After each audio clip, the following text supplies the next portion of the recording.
Chapter 16. From Bad to Worse. After some more frantic searching, I found the bottles of frog grog stashed in a box at the top of the cellar steps, grabbed as many as I could carry, and hurried back to the reception hall. I couldn't get the sight of poor Nancy surrounded by guards out of my head.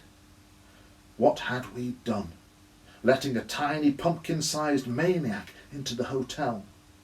With any luck, his bubble bath in the fountain would have cheered Grogba up, and he'd be quietly relaxing instead of barking crazy orders at everyone.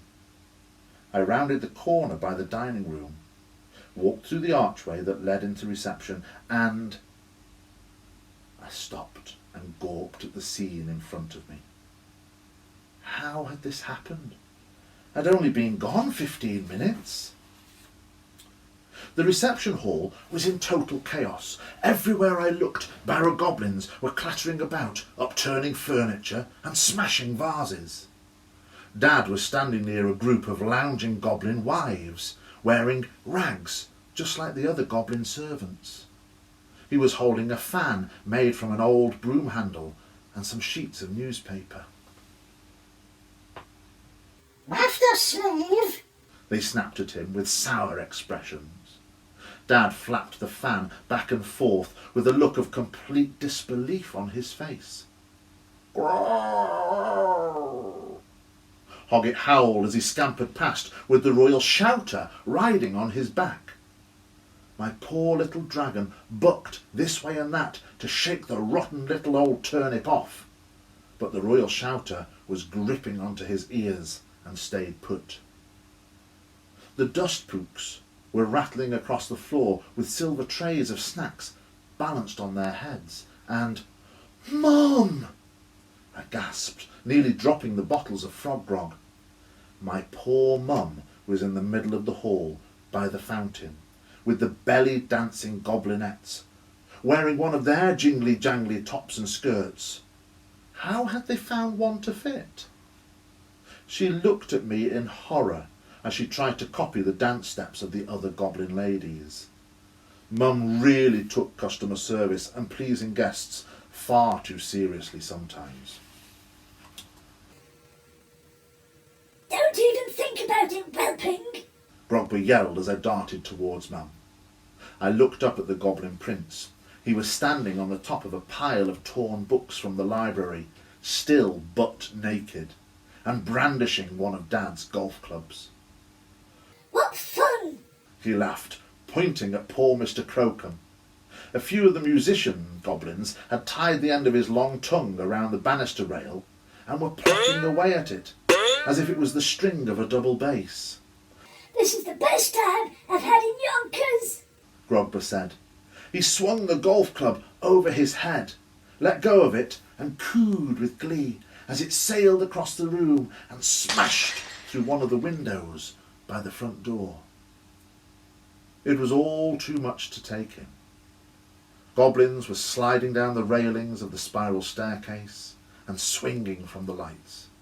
One was even throwing darts at the big painting of great-great-great-granddad Abraham that hung with all the framed reviews above the reception desk. If they kept this up for much longer, there wouldn't be a hotel left. It was at that moment that a noise filled the reception hall, and every goblin dropped what they were doing and stood still. Chapter 17. A Prince on the Loose. "What's that?" Grogba said, jumping down from his little mountain of torn books. "Silence, everyone!" The reception hall went quiet, and we all listened. Through the smashed window by the front door, the sound of Brighton's seafront was floating in. It was such a familiar noise to me that I was almost deaf to it, but the mixture of laughter, music, traffic and seagulls must have been brain-boggling to a barrow goblin. The prince ran to the window and tried to look out. Even on tiptoes, he wasn't anywhere near tall enough to see over the windowsill. "You! He shouted at the Blink family. Here, now!" We all watched in painful silence as Prince Grogba ordered the Blink family onto their hands and knees to make a living, fast-breathing cyclops stepladder. He then waddled up their backs and peered out through the smashed glass. I don't blinking believe it! He screamed after a few seconds of staring. You lying, cheating, conquerors humans! "What's wrong, your gobliness?" I said, dumping the bottles of frog grog on the nearest table and running over to the window. I've been swizzled. Prince Grogber yelled. I've been double crunched. "I don't know what you're talking about," I said. The last thing we needed was to make our grisly little goblin guest angrier and meaner than he already was. Don't know. Grogber grabbed me by the chin and pointed straight through the hole in the window. Don't know, you swindly bamboozle bunts.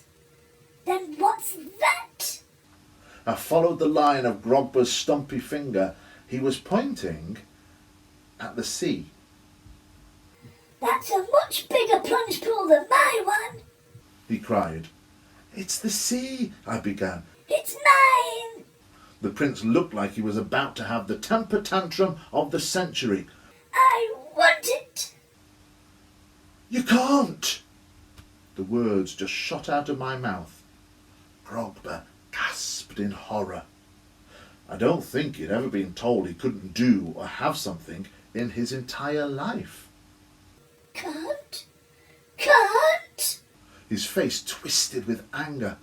I am Prince Grogber. I want that big, blue, giant pool, and I want it now! "But it's packed with humans." Humans? Grogber said the word like it left a bad taste in his mouth. Pah! I'll just order them to bog off! Before anyone had time to stop him, Grogber jumped down from the windowsill and with one big shove of his belly pushed the front door open and skittered out into the afternoon sunshine. Chapter 18. The Beach. "No!" Mum screamed. She ran across the reception hall, jangling as she went. "Frankie, stop him! We can't let people see him!" I spun back towards the door and saw Grogber's little naked bottom wobbling down the garden path. In a moment he'd be through the front gate and out onto the pavement among hundreds of human tourists. "Quick!" Mum huffed as she darted past me, pinching her nose. Any second the spell on the doorstep would mean her poor human nostrils would be filled with the stench of Brussels sprouts. She hated them. "Oh no, oh no, oh no, oh no!" Dad was hot on Mum's heels. "He'll blow our cover completely." I jumped down the steps onto the front path to see Grogber pushing open the gate and scurrying through it. It's mine! Grogber yelled over his shoulder as he hopped across the pavement. There were families strolling in both directions, and traffic for as far as the eye could see.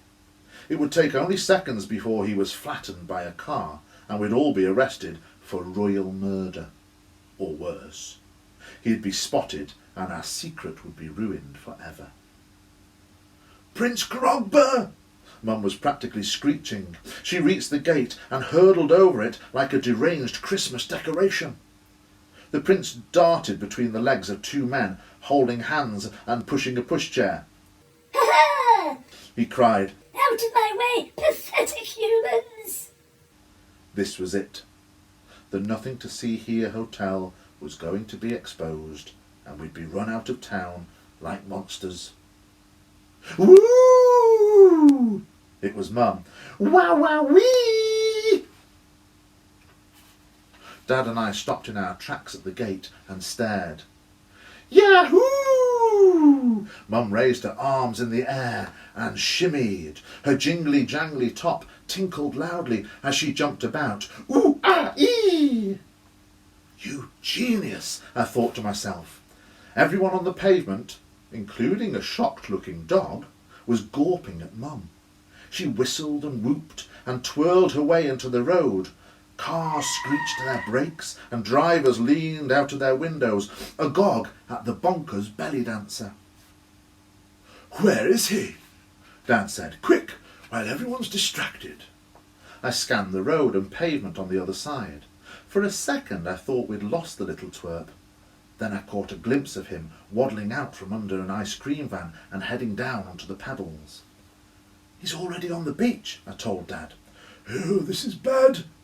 Dad grabbed me by the hand and pulled me across the road. My eyes darted back and forth, trying to spot Grogba. Normally, the beach was only filled with old people snoring in their deck chairs on weekday afternoons, but I could already see a big group of children on a school trip heading towards us in the distance, and Dad spotted them too, way ahead of us, too far to catch him. Grogba was skittering straight towards the big class of kids. I couldn't hear what he was shouting, but he was waving his stumpy arms, so I guessed he was ordering them to get away from his plunge pool.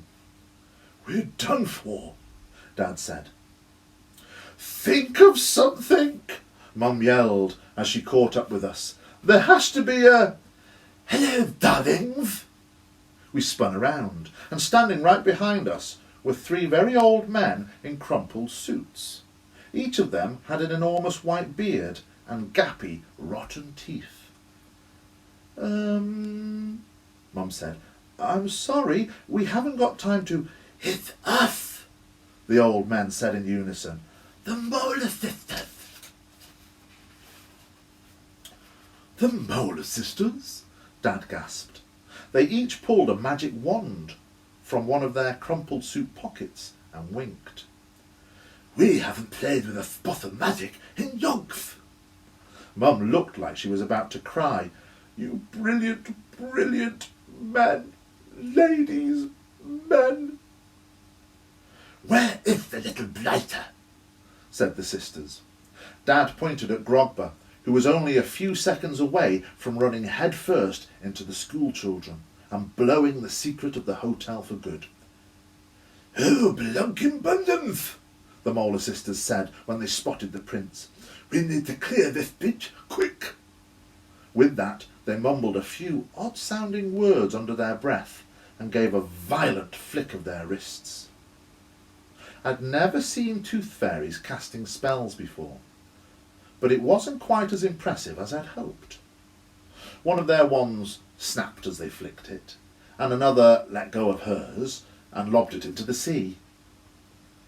"That ought to do it."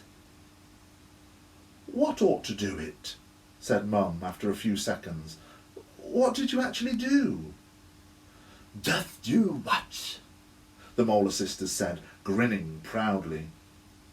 Suddenly, the pebbles on the beach seemed to lurch under our feet, and the air was filled with a strange crunching sound. "Look," Dad said, and pointed at the ground. All of the pebbles were jumping and jostling about. Then, one by one, they sprouted legs and little eyes on stalks. Before we knew it, Brighton Beach had been replaced by millions and millions of tiny hermit crabs. They scuttled about and tumbled over each other. "Ugh!" Mum yelled. "They're disgusting." "Exactly," said Dad. "You did it." He scooped the three old men into a bear hug. Dad was right. I looked along the beach and saw all of the human tourists screaming and running for the safety of the pavement at the top of the swarm of crabs. The Molar Sisters had cleared the beach before anyone could spot Prince Grogba, who was now flailing about, kicking and swatting at the little creatures. "Oof, here to help," came another voice from behind us. Oof was still wearing his massive straw hat and sunglasses, and had wrapped himself in one of Mum's sarongs from the kitchen laundry pile. It was a pretty convincing disguise. "Get him, quick!" Dad said, pointing at the prince. "Oof, grab Grog," Oof shouted, and loped off across the crabs. Then, just when I thought the ogre would snatch Grogba off his feet, Oof jumped into the air and came crashing down on top of him, wrestling the prince flat. "Got him!" Oof shouted, waving back at us. Grogba grabbed. Chapter 19. The plot thickens. Wow, we've made it to chapter 19. It's a good story, isn't it? Well, don't go anywhere just yet, because it's almost time for the big, massive climatic plot twist. All the best stories have one. Prince Grogba was in a foul mood by the time we'd all raced back across the crab-infested beach and got him safely into the hotel. Oof dropped him in the middle of the reception hall floor, and everyone stepped away, eyeing him nervously. Grogba's goblin subjects and the other guests were crowded up the great staircase. They'd been watching at the windows and saw the whole fiasco unravel. I hate you! Grogba finally screeched when he'd clambered back to his feet. This is the worst hotel in the world.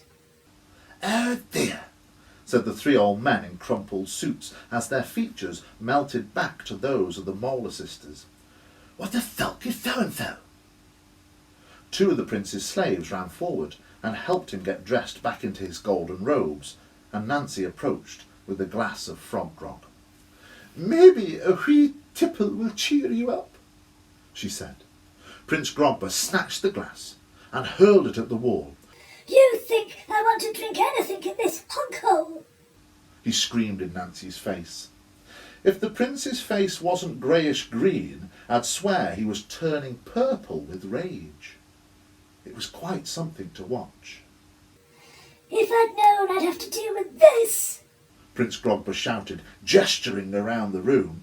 commoners and peasants and humans, I never would have chosen to hide out here. Grogba realised what he had just said and clamped his little hands over his mouth. What? Said Mum. Did you just say... Nothing. The royal shouter ran forward and stood between us and Grogba. The prince didn't say anything. We're not hiding out. Who said anything about hiding out? Yes, we're just having a winksy little holiday. Grogba said, laughing nervously. We're definitely not on the run, and I'm certain that I didn't steal anything from a rival clan of goblins who are now after us. Grogba stared at us with wide eyes. You little criminal, Dad said, rolling up his sleeves and trying to look tough. You come into my family's hotel, then insult us, humiliate us, wreck the place, and nearly blow our secret because you've broken the law. No, can we eat him? Said Madame Macready. Oof, squish him, said Oof, raising a huge foot into the air. Grogba's eyes looked like they were about to pop out of his skull. He looked at the royal shouter, then at the gaggle of us standing around him, then back to the royal shouter. He said, Guards, arrest everyone! And they did. There was nothing we could do. Goblin weapons are sharp, you know. By the time night fell, we'd all been sitting about for hours. The little pouting pumpkin's guards surrounded us with their spears and made every non-goblin sit on the floor in the middle of the room. Things were looking pretty hopeless. But you'll be glad to know it didn't end there.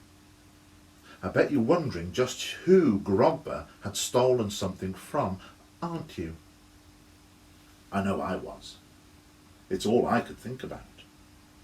Well, you're about to find out. We were all sitting in silence, except the prince. He was hunched over a little table, noisily scoffing the remains of Nancy's garden feast. When it happened, I was sitting on the floor, bored, with a numb bottom, and I had no idea, not a clue, not the tiniest inkling that everything was about to go woomph. The woomfiest woomph I'd ever seen or heard. Chapter 20. Woomph. Woomph. The front door exploded inwards, and a huge rusty cannonball arced across the reception hall and wedged itself in the wall just above the painting of great-great-great-granddad Abraham. "Nobody move!" a voice shouted. I couldn't be exactly sure, as my ears were ringing from the blast, but it sounded like the voice of a girl. It was coming from the front steps, but it was dark and there was so much smoke and dust that no one could see who it belonged to. Or else! Nobody moved a muscle. Even Prince Grogba quickly sprawled himself across the table, stunned into silence. I stared with wide eyes as the dust cloud rolled through the hole in the wall where the front door used to be. What was that, First Mate Plank? A second voice in the smoke asked. It was high-pitched and scratchy, like the hinges on the back garden gate. "I said," came the girl's voice. Eh? Asked the scratchy voice. "Will you shut up?" The girl's voice snapped. "You're ruining my entrance. And while we're at it, I hadn't said fire yet." What? "I hadn't given the command." What command? "Fire!" The girl was clearly losing her temper. I could hear the sound of her stamping on the spot. "I hadn't said fire!" Oh, the scratchy voice said. fire! There was another enormous whoomph, and a second rusty cannonball shot through the hole in the wall and demolished the cloakroom door. "Oh, forget it," the girl's voice shouted. There was the sounds of footsteps, and a silhouette suddenly appeared in the smoke. Prince Grogba obviously recognised the little shape as he started mumbling No, no, no! under his breath. The girl emerged into the reception hall and stood, feet wide apart, with her hand on her hip. She aimed a tiny musket into the air and fired it. "My name is Tempestra Plank," she yelled, "and I've come to reclaim our treasure." I'm out of here! Yelled one of Grogba's guards. He dropped his spear and ran out of the room. Me too! Blubbed another. And me! "Ooh, ho-ho!" The Molar sisters cooed together, clapping their hands with excitement. In a moment, most of the prince's guards had abandoned their posts. The remaining few lowered their weapons and watched in horror. "Ha!" Tempestra laughed. I'd never seen a creature like her in real life. She was obviously a goblin, but a completely different species to Prince Grogba and his barrow cronies. I'd read about her kind in some of Grandad Abraham's books. Squall goblins. Voyagers that sailed the deepest sewers and oceans and who never came ashore. Whatever Grogba had stolen, it must have been very valuable. Where the barrow goblins were short and round, Tempestra was tall and slim.